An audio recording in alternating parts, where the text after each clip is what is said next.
আসসালামু আলাইকুম বন্ধুরা। গুগলের সার্চ হিস্টোরি আমরা কিন্তু কিভাবে ডিলিট করতে হয় সবাই জানি।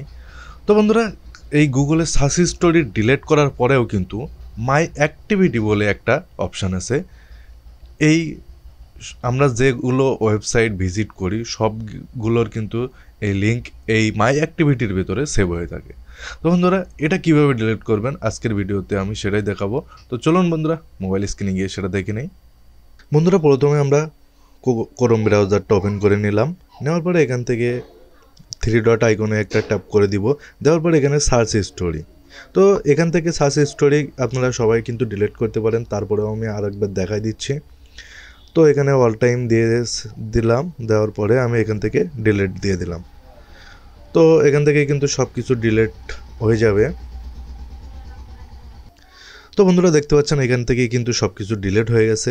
এখন আমরা এখান থেকে এটাকে ক্লোজ করে দিব। তারপর এই সার্চ অপশনে গিয়ে টাইপ করব মাই অ্যাক্টিভিটি।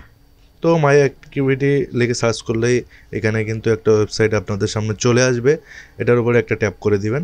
দেওয়ার পরে এখানে দেখতে পাচ্ছেন যে মাই গুগল অ্যাক্টিভিটি।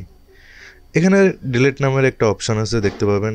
আর একটু নিচের দিকে দেখতে পাবেন যে আপনারা যে যে ওয়েবসাইটগুলোতে ঢুকেছিলেন সবগুলো কিন্তু এখানে শো করবে। এখান থেকে ডিলিটের ওপর একটা ট্যাপ করবেন।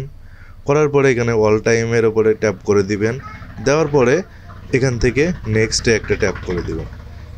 দিয়ে এখান থেকে ডিলিটে একটা ট্যাপ করে দিলে কিন্তু আপনার সকল প্রকার যে মাই অ্যাক্টিভিটি ছিল সবগুলো কিন্তু এখান থেকে ডিলিট হয়ে যাবে। বন্ধুরা, ভিডিওটি ভালো লাগলে অবশ্যই একটি কমেন্ট করে আপনার মতামত জানাবেন। দেখা হবে পরবর্তী কোনো ভিডিওতে। আল্লাহ হাফেজ।